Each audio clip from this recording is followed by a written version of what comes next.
সব দলের পার্টি থাকবে।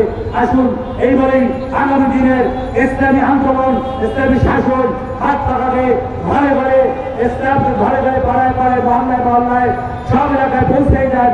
নতুন বাংলাদেশে নতুন ইসলামী শাসন কায়েমের জন্য আপনারা একজন সৈনিক, আপনারা আসবে আগাইয়া, আল্লাহ রহমত থাকবে। আপনারা এদেশকে ইসলামের শরীয়তে শান্তি জীবনে সাদা করে আসুন। দেখবেন ইনশাআল্লাহ দুনিয়াতে শান্তি, আখিরাতে মুক্তি।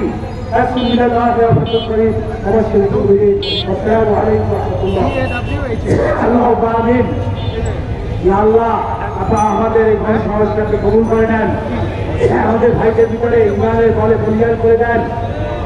তলবাদ নির্বিশেষে সবাইকে ইসলামের ছায়া তলে আসার তৌফিক দান করে দেন। ইসলামী শাসন বাংলার জমিনে আপনি কায়েম করে দেন। আল্লাহ সমস্ত দুর্নীতি, সব অত্যাচার জীবন থেকে এই দেশবাসীকে আপনি হেফাজত করেন। আল্লাহ সবাইকে আপনি হেফাজত করেন।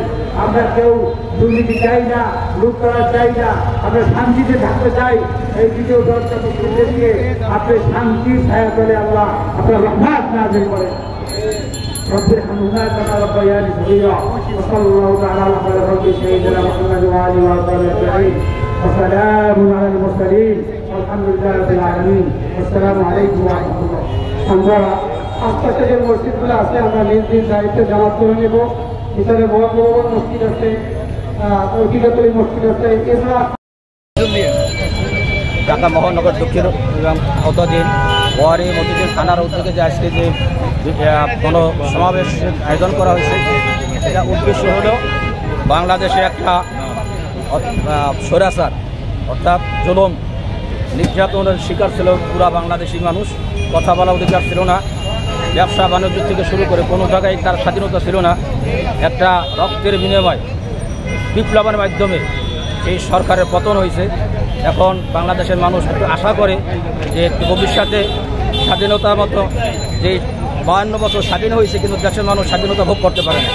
এখন আশা রাখে যে সামনে একটা নির্বাচনের মাধ্যমে সঠিক নির্বাচন হবে, ওই নির্বাচনের মাধ্যমে একটি নির্বাচনও সরকার আসবে, ওই নির্বাচনের সরকারের মাধ্যমে যাতে বাংলাদেশের মানুষ শান্তিতে বসবাস করতে পারে, ইসলাম ঈমান আকীদা নিয়ে চলতে পারে এবং এই দেশের সকল মানুষ শান্তিতে বসবাস করতে পারে, স্বৈরাচার থেকে পুরা দেশবাসী মুক্তি পাইতে পারে।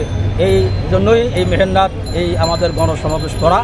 আর এই জন্য আল্লাহ তাআলা আমাদেরকে যেন কবুল করেন এবং পুরা জাতি যাতে ইসলামের পথে আসতে পারে এবং যে প্রচার যারা করেন সাংবাদিক ভাইরাও তারা স্বাধীন মতো তাদের মতবাদ করতে পারে, তার বক্তব্য পেশ করতে পারে, এইটুকু আল্লাহ তাআলা দান করবে।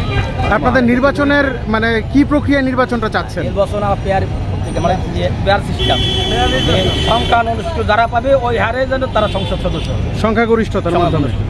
ঠিক আছে, ধন্যবাদ।